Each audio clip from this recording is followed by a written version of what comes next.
v NATO je celotna država in od članstva v NATO torej nima koristi samo vojska, ampak imamo vsi. Varnost je tudi temeljni pogoj za v bistvu normalno delovanje družbe, tako kot je zdravje za človeka. Pri vsaki objavi moraš nekoliko podvomiti, ali je resnična. Vladni podcast Go See. Dober dan, dobrodošli v novi 28. epizodi Go See podcasta. Moje ime je Petra Bezjak Cirman. Danes bomo govorili o obrambi, ki ni le vojaška naloga države, temveč celovit sistem, v katerega je vključena tudi civilna obramba. Ta ne skrbi samo za zaščito v času vojne, ampak gradi temelje naše varnosti, svobode in vsakdanjega življenja. Slovenija je članica NATO že več kot 2 desetletji, a razprave o tem, koliko vlagati v obrambo, kako krepiti našo pripravljenost in kakšno vlogo imajo vojaki zunaj bojišč, so predvsem v zadnjem času ob vojnih grozotah zelo pestre, pa tudi čustvene. Z mano je danes docentka doktorica Jelena Juvan, predstojnica katedre za obramboslovje na Fakulteti za družbene vede. Dober dan. Dober dan. Imate pa še kar nekaj nazivov, da jih bom prebrala. Raziskovalka obrambnih politik, kibernetske varnosti in strokovnjakinja za evropsko varnost ter članica mednarodnih raziskovalnih skupin pri NATO. Ni naključje, da smo vas povabili danes sem, kajti 28. septembra praznujemo dan civilne obrambe.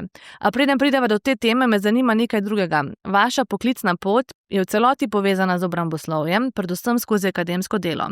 Kaj vas je kot študentko pritegnilo k temu?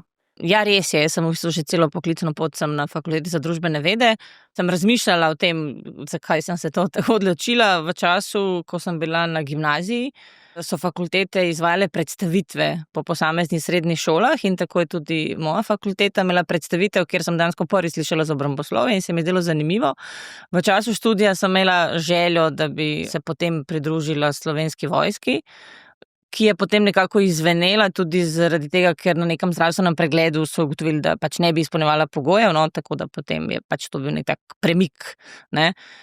Še vedno nekako mislim, da je vojaški poklic častni poklic, da je poklic z nekim poslanstvom in z tega vidika mi je nekoliko žal, ampak okoliščine so bile pač take. Tako da sem se potem vpisala na obramboslovje, po koncu študija so me povabili, da bi se prijavila na razpis za mlado raziskovalko, kar sem potem v času podiplomskega študija tudi bila sprejeta oziroma sem to dobila in potem je tako se nadaljevala moja pot. Sodelavci so mi zaupali, da ste bili kot študentka tudi na uradu vlade za komuniciranje in sicer ste sodelovali pri kampanji za vstop Slovenije v zvezo NATO. Kakšni spomini vas vežejo na Ukom? Res je, kar neko naključje na moji poklicni poti. V času podiplomskega študija je, če se prav spomnim, je gospa Nada Serajnik Sraka, ki je na takrat uradu vlade za informiranje dobila nalogo, da izvede to kampanjo za vstop Slovenije v NATO oziroma pred referendumom, je poklicala na našo katedro v iskanju nekega študenta za študentsko pomoč. In tako sem jaz prišla zraven, to je bilo leta 2002 in sem bila celo tisto leto do zasedanja NATO v Pragi, ki je bil novembra 2002. Potem pa s 1. januarjem 2003 sem se pa zaposlila na fakulteti in jaz imam izjemno lepe spomine. Bilo je pa v bistvu tudi zelo, lahko bi rekla, pregreto ozračje takrat glede članstva oziroma glede drugih alternativ članstvu.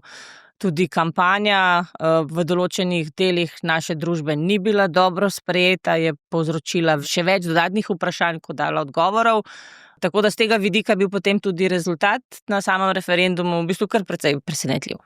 Ja, res je, če spomnimo, 2003 sta bila 2 referenduma, tako za vstop v Evropsko unijo kot v zvezo NATO, slogan pa je bil Doma v Evropi, varni v NATO in izid na referendumu, ali smo za vstop v NATO, kar 66% volivcev je bilo za. Ja, kar je glede na vse razprave, predvsem te nasprotniki vstopa v NATO so bili precej glasni, tudi vplivni, tako da teh 66% mislim, da vse nas, ki smo delali na tej kampanji, bilo kar pozitivno presenečenje.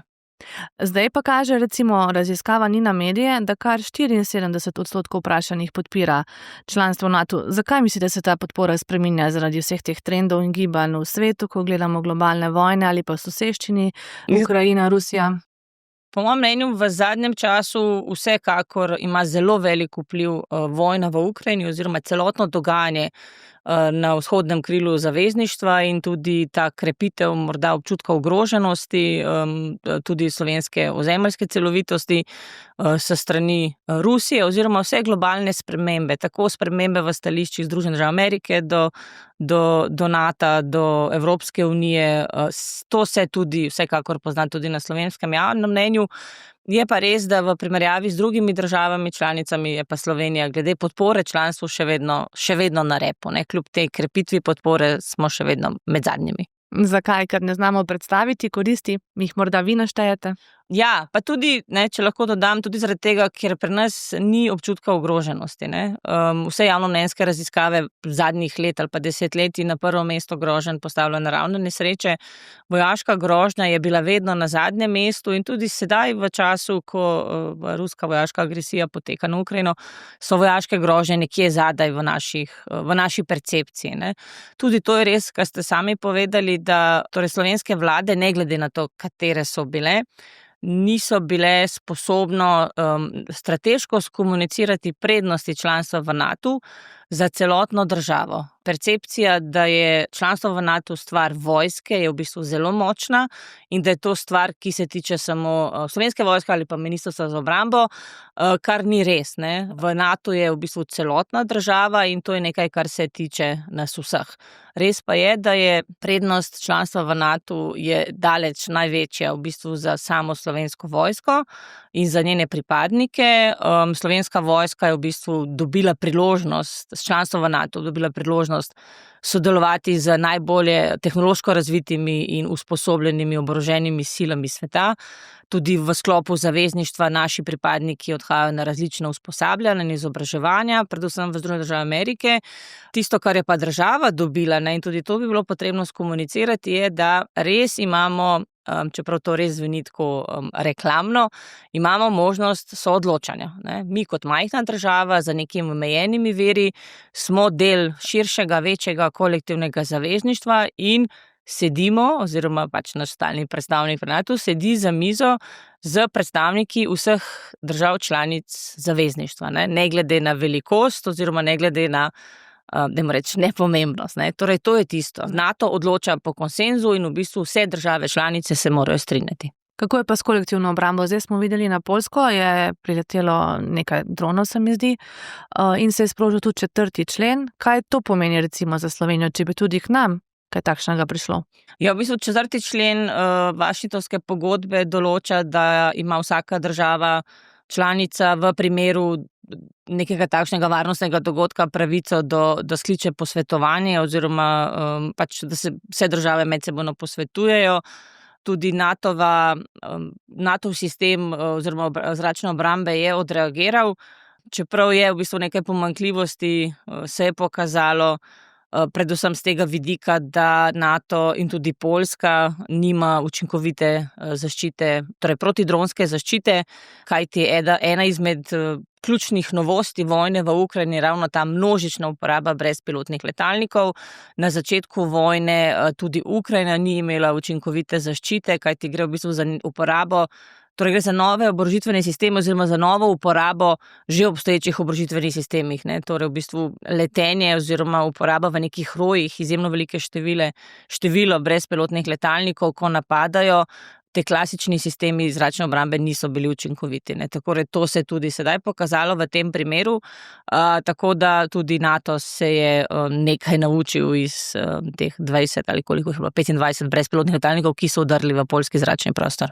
Meni se zdi, da imamo Slovenci na podlagi lastne izkušnje še vedno percepcijo vojne, da prideš s tanki do meje, ne? Ja, res je.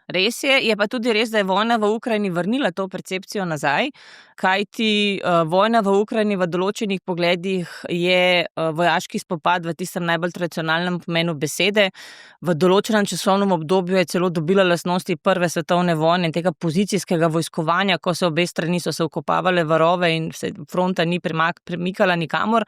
Je pa tudi v določenih vidikih visokotehnološki spopad, torej predvsem za uporabo brezpilotnih letalnikov, tudi umetne inteligence za določene ciljev, za identifikacijo sovražnikovih ciljev oziroma položajev, tako da gre za mešanico obojega. Je pa res, da gre za hibridno vojskovanje, kjer je vojaški del samo del tega. Je pa najbolj viden in tudi povzroča največjo škodo in trpljenje prebivalstva. O tem novodobnem vojskovanju bomo nekaj še pozneje, če ostaneva še pri NATO. Kaj pa, omenili ste že, da je naša vloga pomembna v tem, da smo za mizo z velikimi državami. Kaj pa pomeni to za obrambne izdatke? Recimo, kot majhna država, baltske države namenjamo dovolj, vemo, da po številkah še ne dovolj, ampak ali menite, da dovolj primerjavi s kakšno drugo državo? Bi namenili dovolj, če bi izpolnili vse tiste obljube, ki smo jih dali, ne? Tako glede odstotka BDP-ja za obrambo, kot tudi glede ciljev zmogljivosti, ne? Nažalost, zaradi določenih političnih okoliščin že prvih obljub nismo nikako nam je uspelo uresničiti, tako da tisto, kar se je pa sedaj pokazalo v preteklosti, je NATO zadostovalo, da smo dajali obljube, sedaj pa pri ciljih zmogljivosti, ki bi jih sedaj morali uresničiti, gre pa dejansko za to, da je potrebno dokazati, da jih imamo. Potrebno jih bo nekam poslati oziroma stestirati in ne moremo več samo na papirju trditi, da imamo srednjo bataljonsko skupino. Slovenija mora narediti veliko večji korak naprej kot neke druge države, ki so postopoma dvigovale odstotke za obrambo, BDP za obrambo ali pa krepile cilje zmogljivosti. Bistvena razlika med nami in baltskimi državami je vsekakor ta izjemna zavest med baltskimi državami o neposredni vojaški ogroženosti strani Rusije, kar nedvomno vpliva tudi na njihov odstotek BDP-ja, ki ga namenjajo za obrambo in tudi v bistvu na pripravljenost vseh, torej nacionalnih obrambnih sistemov, vseh 3 baltskih držav na morebitno vojaško grožnjo.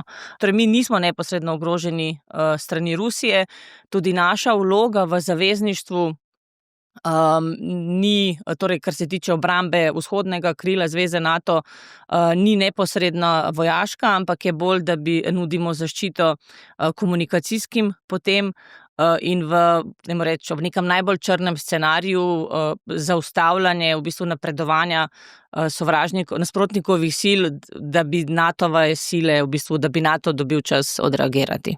Se tudi vam zdi, da geografsko gledano države juga, ki so v NATO, dajo manj za obrambo, severa pa več?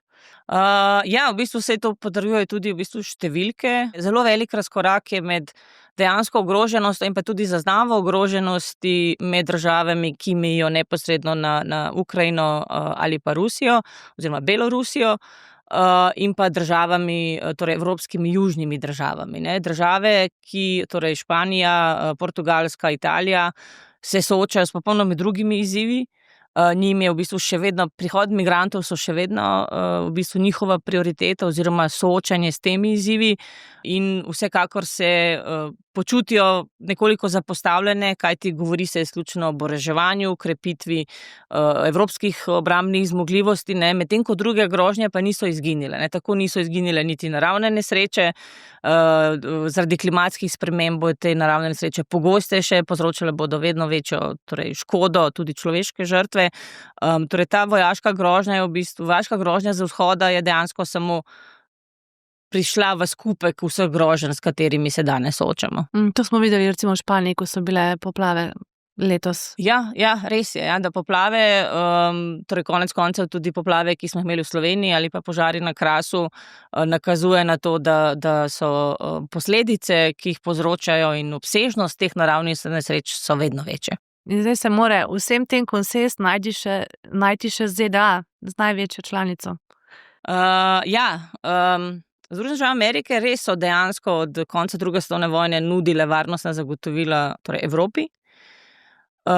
Z prihodom oziroma z spremembo na vrhu ameriške administracije so se bistveno spremenila v bistvu stališča tako do samega do zveze NATO kot tudi do Evrope, ne. Prioriteta Združenih Amerike ni Evropa, je v bistvu drug del sveta, je Kitajska. In oni v bistvu vse svoje resurse in pozornost usmerjajo tja. Evropska unija pa bo morala v bistvu najti nek svoj prostor pod soncem v teh spremenjenih geostrateških in pa globalnih razmerah. Kako v tej luči zdaj vidite vse te spremembe, ki se dogajajo na Evropski komisiji? Imamo program ReArm, načrt trenutne Evropske komisije je za vnovično oboroževanje Evrope. Je to odgovor na to, da bomo ostali sami brez tega ščita ZDA? Torej, oboroževanje je samo eden izmed vidikov krepitev odpornosti. Gre vsekakor tudi za zavarovanje kritične infrastrukture.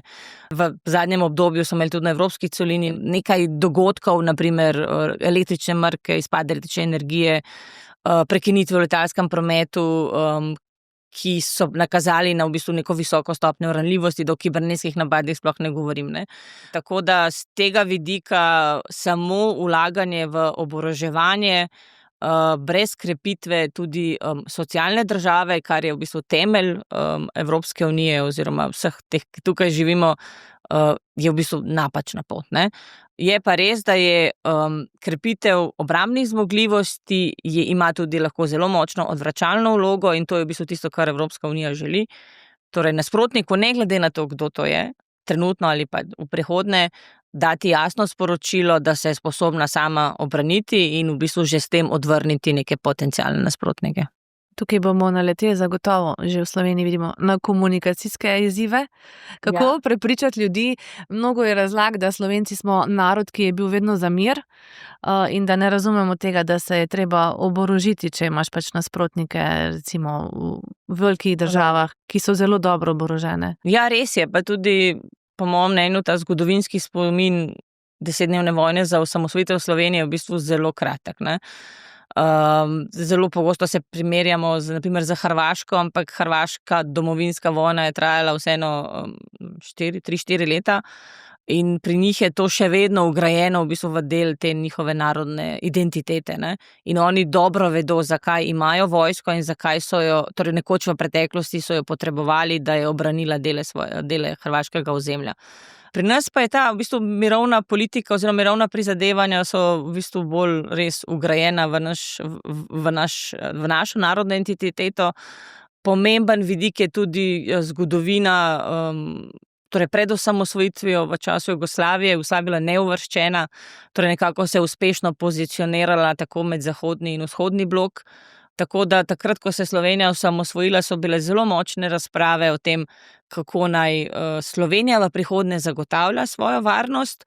Veliko je bilo tudi alternativ, ena je bila nevtralnost, tudi govorilo se o demilitarizaciji, pa je potem bila v bistvu sprejeta odločitev, da Slovenija vstopi v zvezo NATO. Nekako ta razprava nikoli ni bila opravljena do konca, kar vidimo, da se sedaj ponovno ponavlja. Torej tudi letos poleti, ko je obstajala možnost oziroma je bil napovedan potencialno referendum o članstvu v NATO, so se v bistvu ponovno pojavljale iste alternative in tudi isti akteri, ki so leta 1991 ali pa 1997 ali pa 2002 nasprotovali članstvu v NATO. Torej, nekako ni nam uspelo opraviti širše družbene razprave o tem, zakaj NATO potrebujemo in zakaj je to v bistvu, jaz bi rekla, edina opcija za Slovenijo. Ali drži, da še nihče ni izstopil iz NATO? Ja, to drži.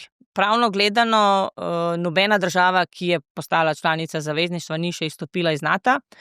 Francija je leta 1966 pod takratnim predsednikom Charles de Gaulleom je izstopila iz integriranega vojaškega poveljstva, ker naj se ne bi strinjali z ameriško prevlado v zvezi NATO, ampak nikoli pa niso izstopili tudi iz političnega dela. Tako da so ostali zavezani 5. členu. Takrat so tudi francoska vojaške baze so izvzeli izpod NATO-vega poveljstva, to se je pa spremenilo leta 2009, takrat je bil francoski predsednik Nicolas Sarkozy, ki je v bistvu spremenil to odločitev nazaj in je se Francija vrnila v vojaški del zavezništva. Potem, naprimer, Grčija je imela neke takšne pobude 1974, ko je prišlo do dogodkov na Cipru, pa ni stopila, potem Turčija tudi vsake toliko časa malo zagrozi, ampak Turčija tudi sama zaradi svojega geostrateškega položaja, tudi ona potrebuje NATO, tako kot NATO potrebuje njo. Pravno formalno je 13. člen Washingtonske pogodbe omogoča izstop oziroma je določeno, kako država izstopi, torej po 20 letih ima pravico, da 1 leto vnaprej napove odstop, potem je pa skladno za našo lastno nacionalno zakonodajo, ne, če je šlo za pristop ratificiran v parlamentu, potem bi verjetno tudi izstop moral biti ratificiran. Ne. In letos poleti, ko je bilo veliko razprav o tem, se spomnim, mislim, da je torej dekan pravne fakultete, dr. Miro Cerar, je govoril o tem, da bi potem bi moral biti uporabljen isti pravni postopek kot za vstop. Ne. So se pa pridružile članice. Največja širitev je NATO doživel po koncu hladne vojne, ne, tudi mi smo 2004 vstopili skupaj z 10, se mi zdi, članicami, ko je NATO tudi imel to veliko širitev na vzhod. Največja sprememba pa tudi za v bistvu evropsko varnostno arhitekturo pa vsekakor pomeni vstop Švedske in Finske kot direktna posledica ruske vojaške agresije na Ukrajino. Ne. To je tudi izjemno bilo presenetljivo, konec koncev Švedska, ki je stoletja bila nevtralna, Finska, ki je sicer imela vsiljeno nevtralnost od konca druge svetovne vojne dalje, ki sta veljale za pojem nevtralnosti v Evropi, sta se odločili za ta korak. Poleg tega Avstrija, tudi prejšnji teden je avstrijska zunanja ministrica ni napovedala, ampak da v bistvu Avstrija tudi razmišlja o tem, da bi vstopila v NATO oziroma pač ne bi bila več nevtralna. Je pa res, da tudi avstrijska nevtralnost je stvar državne pogodbe, tako da vse te nevtralnosti, ki smo jih imeli na evropskem kontinentu oziroma imamo, so specifične. Ne? Vsaka država, ki je nevtralna, ima svoje značilnosti. Državni sekretar za nacionalno varnost Vojko Volk reče, da se verjetno Švedi pa Finci niso nekega jutra zbudili in bili hipnotizirani, ampak da so dobro vedeli, zakaj vstopajo. Te pobude oziroma neke ideje o tem, da bi na Švedskem pristopili v NATO ali v Finskem, jih je bilo v bistvu več, ne? Ampak ta dokončen korak naprej so naredili zaradi vojne v Ukrajini, zaradi zavedanja, da Rusija v bistvu vojaško ogroža tako Finsko, ki je imela izjemno slabe izkušnje z Sovjetsko zvezo, zgodovinsko gledano, in tudi Švedsko, ki je geografsko v bistvu blizu Rusiji. Še eno pojem ste omenili, nevtralnosti. V vseh teh razpravah čez poletje, mislim, da je nekdo omenil, da nevtralnost veliko stane. Ja, v bistvu nevtralnost, torej če gledamo odstotke BDP-ja, ki jih zdaj nevtralne države namenjajo, to niso visoke številke, ne? Ampak gre za vzpostavljene sisteme. Ne? Avstrija je že vrsto desetletij nevtralna. Njen koncept obrambnega sistema je drugačen, ima splošno vojaško obveznost. Torej nevtralnost pomeni, da smo za lastno obrambo prepuščeni izključno sami sebi, kar pomeni, da mora naš obrambni sistem vsebovati vse sestavine in strukture, da bi ta obrambni sistem bil učinkovit. Ne? In nekako najbolj nazorni prikaz je, NATO je tisti, ki nam zagotavlja varnost zračnega prostora. Torej, prvo, kar bi morali narediti, je v bistvu razmisliti o tem, kako bi mi zagotavljali varnost našega zračnega prostora. Zdaj, glede na majhnost našega ozemlja, neka letala niso primerna, ne, ker bi vzletela in bi potem, pogosto smo predmet nekih humorja, ne, bi potem odletela do Avstrije. Skratka, letala vsekakor ne, so pa pač drugi sistemi, ki zagotavljajo varnost zračnega prostora, sistemi dolgega dometa, srednjega dometa, kratkega dometa, to pa v bistvu je izjemno, izjemno drago. Če zdaj to poenostaviva, če bi zdaj recimo leteli droni proti nam, če bi bili nevtralni, bi morali mi sami odreagirati. Ja. Zdaj pa nam pomaga Madžarska, mislim pa, da Italija tudi. Ja, v bistvu NATO-vi, torej mislim, da trenutno je Madžarska tista, ki v primeru, da se v našem zračnem prostoru zazna nek tak, da reč, nedobrodošel obiskovalec, bi morala Madžarska odreagirati. Ja. S tem, da se moče niti ne zavem, ampak zaradi, po mojem mnenju, to je laično mnenje, jedrske elektrarne, smo še kar zanimivi. Ja, to je res, ne, in tudi sedaj, ko se veliko govori o nakupih zračnih, torej sistemov zračne obrambe v Sloveniji, ta IRIS, namenjena sta izključno varovanju, torej jedrske elektrarne Krško in pa Luke Koper, ne, pa verjetno tudi kakšen za prestolnico. Gremo zdaj še malce na civilni del obrambe. Nekaj ste ga že sami omenili, ker vemo, da obramba ni samo vojska. Omenila sem že, da je vlada 28. september razglasila za dan civilne obrambe. Ta dan je simboličen, saj se je tega dne leta 1990 v Sloveniji sprejel ustavni zakon o izvedbi ustavnih amandmajev na področju ljudske obrambe. S tem so se postavili temelji obrambnega načrtovanja države. Nam lahko poveste kaj več o tem, sploh kaj je civilna obramba? Po našem zakonu o obrambi je obramba se deli na vojaško obrambo in na civilno obrambo. Vojaška obramba, torej nosilec izvajanja vojaške obrambe je Slovenska vojska. Nosilec izvajanja, torej civilna obramba je pa v bistvu podpora delovanju vojaške obrambe v vojnih razmerah. Torej, kako družba z vsemi svojimi strukturami prispeva k učinkovito obrambi v vojni. Je pa res, da je to v bistvu zelo precej zastarel koncept. Danes, ko govorimo o civilni obrambi, lahko pridemo tudi na področje odpornosti družbe, ki je sedaj nekoliko bolj aktualen koncept. Civilna obramba je nekoč vključevala psihološko obrambo, gospodarsko obrambo, torej kako v bistvu vsi subjekti družbe prispevajo k obrambi države, ne. Obramba države pa je lahko razumljena tudi kot bistveno širše, kot samo vojaška obramba. Tudi danes ne govorimo samo o vojaških grožnjah, ampak o hibridnih grožnjah, torej na primer obramba pred kibernetskimi napadi oziroma krepitev zavedanja vseh nas, da grožnje v kibernetskem prostoru, da smo tarča v bistvu vsak dan in kako se na primer obranimo. Torej, s tem tudi mi, kot to vemo oziroma delujemo preventivno, prispevamo oziroma krepimo k odpornosti družbe pred kibernetskimi napadi. Ali pa na primer samo zaščitno obnašanje vsakega posameznika, tudi zavedanje, na primer, da v primeru nekega rušilnega potresa v Ljubljani, da strukture zaščite reševanja ne morejo pomagati čisto vsakemu, ampak da se ljudje v prvi vrsti, v prvih urah po nekem kriznem dogodku lahko zanešemo izključno na sebe ali pa svoje bližnje in šele potem pričakujemo pomoč nekih struktur, ne, kajti te v primeru neke nesreče večjih razsežnosti je tudi narejeno, komu je potrebno pomagati, ne. Zdravstvenim ustanovam, torej vladnim strukturam, potrebno je ohraniti nemoteno delovanje države in vseh odločevalcev, ne. Tako da zdaj, čeprav to zdaj zelo grdo povedano, ampak državljani oziroma navadni ljudje morajo v prvi vrsti sami znati pomagati sebi. Zdaj, zelo bilo aktualno, da so nekatere evropske države delile tudi napotke, kako se samo zaščititi tega. Tako daleč pri nas ravno zaradi tega, ker se počutimo dovolj varne, nismo šli. Ne, ker se to vedno trenutno se to povezuje z vojno v Ukrajini. V Sloveniji je precej močna percepcija o tem, kaj nam pa kdo hoče, ne, in kaj bo Rusija nam hotla. Kar v bistvu na nek način je res, ne. V primeru, dajmo reči, uresničitve najbolj črnega scenarija, mi ne bomo primarna tarča ruskega vojaškega delovanja. Smo pa glede na naš geostrateški položaj ena izmed ključnih držav oziroma poti za premike NATO-vih sil na vzhodno krilo.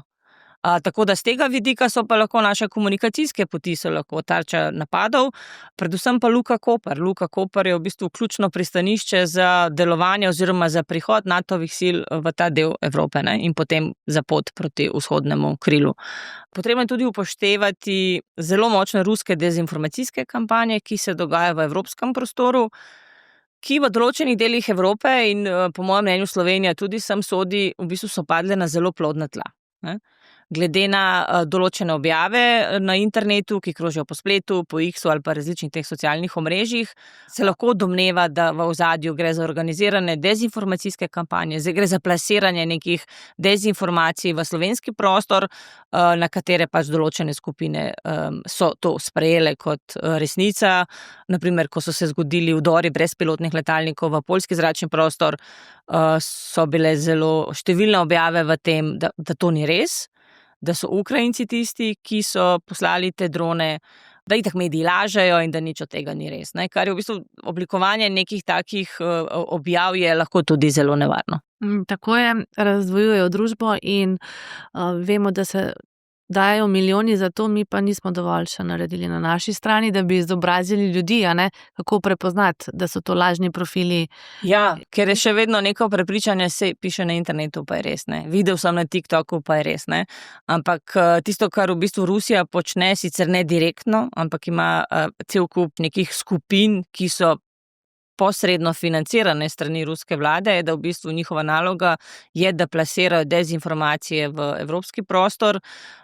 Naprimer, ob začetku vojne v Ukrajini so na Poljskem imeli kampanjo, torej tako na spletu, kot tudi v fizičnem smislu, katere namen je bil v bistvu diskreditirati ukrajinske begunce in v bistvu obrniti poljsko javnost proti ukrajinskim beguncem, kajti takrat je Poljska bila prva država.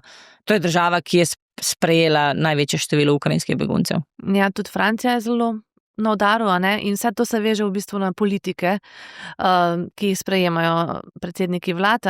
Mi podpiramo Ukrajino, Francija podpira Ukrajino, zdaj se zelo širi tudi, kakor sem opazila, iz Izraela kampanja, da v Gazi ni lakote in da je izraelska vlada milijone namenila Googlu, da bo to predvajal na YouTubu. Skratka, ljudje se sploh ne zavedajo v bistvu v Sloveniji, si upam trditi, kaj vse se v bistvu dogaja na spletu. Mislim, da se ne, da v bistvu pri vsaki objavi moraš nekoliko podvomiti, ali je resnična. Ne? Tudi naprimer pri objavah na X-u, prejšnji teden so bile posnetki, kako Rusija ob vojaški vaji Zapad 2025 premika raketne sisteme Iskander v Kaliningradu, ampak te raketni sistemi se tam nahajajo že leta 2008. Torej, to ni nič novega. Tudi glede na domet teh raketnih sistemov je v bistvu popolnoma vseeno, ali se ta nahaja levo ali desno od določene ulice. Je pa verjetno cilj te objave bil tudi ustvariti neko paniko na Zahodu, kar pomeni, da tudi se ni samo Rusija tista, ki pač plasira svoje zgodbe, tudi seveda Ukrajina, da krepi evropsko podporo njihovi obrambi. Mi smo na uradu zasnovali kampanjo Preberi, premisli, preveri, tako da imamo tudi nekaj napotkov za tiste, ki želijo, lahko preberejo na naši strani GoSee pošiljnica dezinformacije, pa tudi ves čas prevajamo novičnik, ki ga pripravljajo v Evropi, kjer imamo zaznane tudi najbolj te dezinformacije, ki prihajajo iz Rusije, tako da upamo, da tudi mi malce pomagamo državljane izobraziti, da bodo bolj pozorni na to. Prej ste nekaj tudi že omenili kibernetske napade, vse to so hibridne grožnje. Slovenija je bila del tega lani, sicer naj bi šlo, jaz se ne spoznam na to, za enostavne napade, da daš nekaj dolarjev in ti ne deluje spletna stran. Tudi ni treba dolarjev, v bistvu najdeš navodila na spletu in potem, to je v bistvu zelo enostavno. Jaz imam predmet varnost informacijski družbi, kjer se študenti ukvarjamo s takimi zadevami in to je v bistvu resnično preprosto. In to je bistvena razlika med grožnjami danes in v preteklosti. Vojne so bile vedno drage in te sodobni oborožitveni sistemi so ekstremno dragi. Danes pa dejansko lahko s tem, da najdeš navodila na internetu, če si malo bolj vešč ali pa znaš dostopati do temnega spleta, lahko v bistvu povzročiš kolaps električnega omrežja, naprimer v Španiji. Ne rečem, da se je to zgodilo v Španiji, ampak z enim klikom lahko dejansko sesuješ preskrbo z električno energijo v določeni državi, naprimer. Pa tudi španski premier, recimo je v koaliciji Macron, tako kot predsednik Golob, imajo podobne poglede na zunanjo politiko in vsi ti so tarča tega ruskega kibernetskega vojskovanja. In tudi prepričana sem, da mi, tudi tisti, ki se s tem ukvarjamo, se ne zavedamo oziroma ne vemo o vsem, kar Rusija plasira v evropski prostor. Sicer obveščevalne službe opozarjajo na to, Torej, pri vsaki taki objavi je pač potrebno odvomiti in se vprašati, kaj bi lahko bilo v ozadju. Ko so bili ti DDoS napadi, so se neka ruska skupina se je razglasila, da je ona tista, ki jih je sprožila. Spomnim se, da so tudi uporabljali zelo čustvene besede in se skušajo v bistvu na naše emocije zaigrati. Podoben jezik imamo, bratje, mi nismo proti vam. No, pa se je tudi bilo lansko leto, se mi zdi januarja, ko so slovenske osnovne šole pa srednje šole prejele tiste grozilno elektronsko pošto, V ozadju naj bi bile neke ruske hekerske skupine. Torej, v bistvu cilj tega je destabilizirati pač državo oziroma destabilizirati razmere v neki državi in pač vzbuditi strah. Seveda je bil strah za vse, ki imamo otroke po šolah, je bilo to izjemno zaskrbljujoče dogajanje.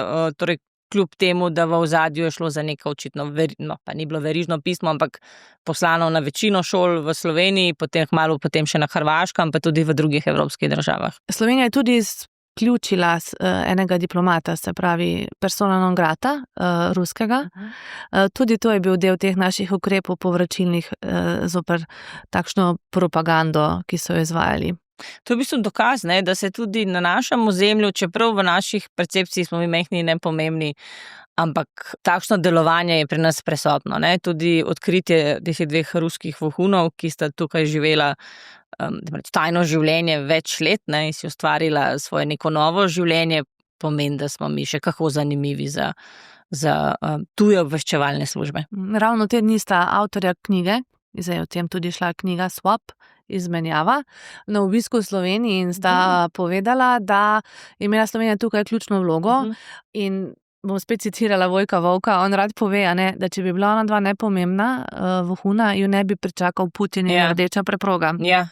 To je v bistvu, to je bilo tudi nek zelo dober pokazatelj, da sta imela pomembno vlogo v njihovem obveščevalnem sistemu. Ne? Skupaj so našteli kar nekaj teh aktivnosti. Ali menite, da Slovenci še vedno ne verjamejo, da nismo oaza miru? Mislim, statistično gledano je vedno določena skupina ali pa delež ljudi, ki dvomi v vse. Ne? Jaz mislim, da je tudi pandemija COVID-19 zelo dobro pokazala to, oziroma je to nekako še bolj eksponirala. Ne? Torej, ne moremo pričakovati, da se bodo vsi zavedali tega. Poleg tega tudi ljudje se ne zanimajo vsakodnevno politiko, ne zanima jih, kaj se dogaja okoli njih, pač živijo v nekem svojem varnostnem mehurčku. Že dovolj je pa v bistvu, da se o tem govori. Ne? Državne strukture so tiste, ki so odgovorne za to, da se krepi odpornost družbe. Vsekakor pa je pričakovati, mislim, popolnoma normalno, da so določene kritike oziroma da pač ljudje dvomijo v to, v vse, ne. Jaz si to razlagam tako, da je veliko lažje je živeti v bistvu, da dvomiš v vse, kajti nažalost resničnost zna biti zelo črna in zelo grda in pač se odločiš, da temu ne boš verjel in greš lažje skozi življenje. Ne?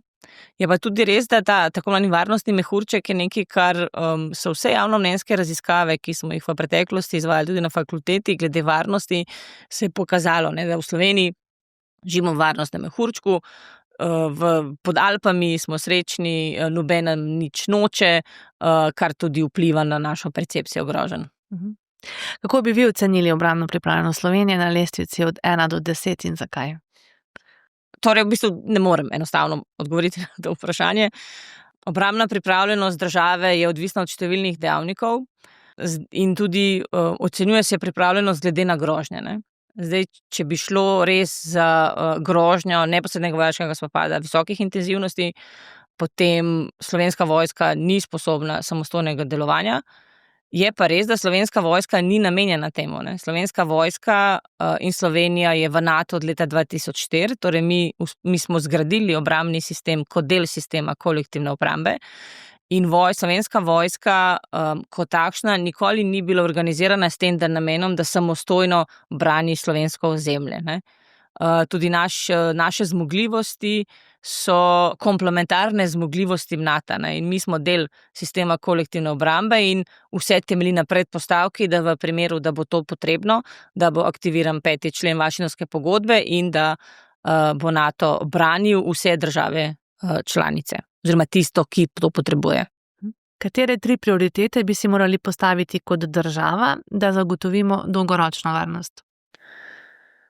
Torej, v luči trenutnih varnostnih razmer, ne, predvsem torej ukrepiti lastne obrambne zmogljivosti, prispevati k krepitvi obrambnih zmogljivosti Evropske unije, ne, kajti naša prihodnost je v Evropski uniji, mi smo del evropskega varnostnega okolja in ne glede na to, kaj se zgodi globalno, oziroma ali bo prišlo do spremembe v razmerju med Združeno Amerike in Evropsko unijo ali znotraj NATO, mi se moramo osredotočati na Evropsko unijo. Poleg tega, Rusija je blizu, Rusija bo ostala, torej bo potrebno najti nek način skupnega sobivanja na evropski celini, ne da bi si medsebojno ogrožali. Veliko se je govorilo o tem, da se zdaj ruši ta red, ki je bil ustvarjen po drugi svetovni vojni. Ja, mednarodna skupnost, kot je obstajala po drugi svetovni vojni ali pa po koncu hladne vojne, še bolje, ne obstaja več. Ne? Pravila se ne upoštevajo, kar v bistvu zelo dobro vidimo v Gazi. Novih pravil pa še ni, ne? Novih struktur še ni. Torej, vzpostavlja se nek novi svetovni red, kjer predvsem Rusija želi odigrati pomembnejšo vlogo. Kitajska se je v vsem tem času izjemno okrepila in dvignila v tistem delu sveta, postala je globalni akter, tako da to je, v bistvu spreminjajo se razmere, pravil ni oziroma pravila se bodo še vzpostavila. Kršijo se pa trenutno veljavna pravila in ni učinkovitih vzvodov, da bi se to sankcioniralo, ne. Varnostni svet, Organizacija Združenih narodov, ki je v času hladne vojne igral zelo pomembno vlogo pri vzdrževanju svetovnega miru in varnosti, je v bistvu blokiran, ne deluje, torej potrebno je najti neko novo formulo, vprašanje pa je, kakšna bo. Mnogi tudi očitajo Evropski uniji, da ni dovolj močna nasproti teh držav, ki ste jih omenili, jaz bi predala še ZDA zraven, ki blokira določene zadeve v varnostnem svetu. Evropska unija se vsa ta desetletja se preveč zanašala na Združene države Amerike. Evropska unija je od leta 1991 dalje imela politične cilje, da postane pomembnejši svetovni akter ali pa tudi varnostni akter, pa je v bistvu to bolj zgodba o neuspehu kot uspehu, ne. Bilo je kar nekaj neuspelih takšnih angažmajev, konec koncev 1992, ko je, torej 91, ko Slovenija razglasila samostojnost, pa potem Hrvaška, pa ko so izbruhnili oboroženi spopadi, Evropska unija oziroma takrat torej Evropska skupnost je še bila poslala neoborožene opazovalce, med katerimi, torej v bistvu na bojišče, med katerimi so bile tudi človeške žrtve, ne. Pa potem so Združeni narodi v bistvu prišli nekako reševati spor na ozemlju nekdanje Jugoslavije in v bistvu šele z vstopom Združene Amerike so se vojne začele končevati. Potem 1999, ko je NATO izvedel zračno vojaško operacijo nad Zvezno republiko Jugoslavijo, se je tudi pokazalo, da je Evropska unija brez ameriških vojaških zmogljivosti popolnoma neučinkovita, ne. Tako da ta prihod v bistvu ameriškega predsednika Donalda Trumpa na položaj predsednika je v bistvu zelo taka močna streznitev, opozarja na to, kar bi Evropska unija že zdavnaj morala narediti, pa ni, ne, ker ji ni bilo treba, ne. Sedaj pa v bistvu nima izbire. Zdaj, v vsem tem kontekstu se moram še malo vrniti na dezinformacijske kampanje, ne. Tudi lastniki vseh teh platform so ali kitajski ali ameriški, ne. Ja, to je res, ja. In to spodbujajo, ker tudi Digital Service Act, se pravi akt o digitalnih storitvah, jim ne prepreči tega, ker je Evropska unija želela to regulirati, pa ni uspešna, to vidimo pri našem delu. Ja, pa tudi v zadju gre tudi za dobiček, ne. Vsi te digitalne platforme so v bistvu najbogatejša podjetja globalno in v bistvu zakaj bi oni dovolili, da ljudje ne izražajo svoje mnenja, tudi če so sovražna ali pa nasilna, ker s tem imajo dobiček, ne. Za zaključek, ker greva proti koncu, še mogoče 2 vprašanji kratki. Katero napačno predstavo o obrambi ali vojski bi želeli razbiti? Ja, vsekakor ta, da je NATO izključno stvar vojske, ne. To je nekaj, kar vsem nam, če lahko tako rečem, v vseh teh letih ni uspelo spremeniti v percepciji slovenske javnosti. Torej, v NATO je celotna država in od članstva v NATO torej nima koristi samo vojska, ampak imamo vsi, ne. Je pa res, da varnost je v bistvu vrednota, ki je samo po sebi umevna, ne. In ne zavedaš se je, dokler je ne izgubiš. In to je v bistvu največja nevarnost vsega tega, ne. Varnost je tudi temeljni pogoj za v bistvu normalno delovanje družbe, tako kot je zdravje za človeka. Poleg tega pa še to, da mi plačujemo, da v bistvu NATO nekaj od nas zahteva, ne. NATO nikoli ni od nas zahteval, ne. NATO je nekaj pričakoval, te zaveze so se v bistvu pojavile šele pred kratkim, ne. NATO ni nikoli od nas nič zahteval, mi v NATO prispevamo v bistvu zaradi lastne varnosti. In še zadnje vprašanje, kaj pa lahko sami naredimo za večjo varnost in odpornost? Ja, v bistvu samozaščitno obnašanje vsakega posameznika je v bistvu na prvem mestu, ne. Približno 14 dni nazaj ob izjemno slabih vremenskih napovedi so opozarjali na poplave, ne, torej vsak, ki živi v bistvu na poplavnem območju ali na območju, kjer prihaja do izbruha podtalnice ali pa tudi kanalizacije, mora se zavedati, kaj mora narediti, da na primer to prepreči oziroma zmanjša škodo, ne. Potem tisto, kar v bistvu že vrsto let se govori, potrebno je začeti z vzgojo najmlajših, ne. seveda letom primerno in starosti primerno, ampak da tudi otroci v šolah se zavedajo pomena varnosti in kaj lahko oni v bistvu sami naredijo za to, ne. Jaz mislim, da zelo dober primer je žled 2014, ki je v bistvu pokazal na to izjemno odvisnost celotne države od preskrbe za elektriko, ne. Danes je ta odvisnost še bistveno večja. Ko se je pokazalo, da so najbolj samopreskrbni oziroma samozaščitni posamezniki v agrarnih okoljih, ki morda imajo doma celo agregate, ki imajo neke zaloge hrane, ki so sposobni si zagotoviti hrano za nekaj dni, najmanj pa v bistvu ljudje v velikih mestih oziroma v mestih, v blokih, kjer v bistvu je vse na elektriko, ne moreš si skuhati kosila oziroma pogreti obroka, če nimaš elektrike, ne. Gospa Juvan, najlepša hvala. Upam, da smo razbili kakšen mit o tem, da Jaz tudi upam. ni tak bav, kot ga prikazujejo nekateri. Hvala, da ste bili naša gostja in upam, da se Z veseljem. še kdaj usedeva. Ja, hvala. Vam, vsem, ki ste nas spremljali, pa želim lep dan in spremljate naš podcast na vseh platformah, kjer spremljate podcaste. Nasvidenje.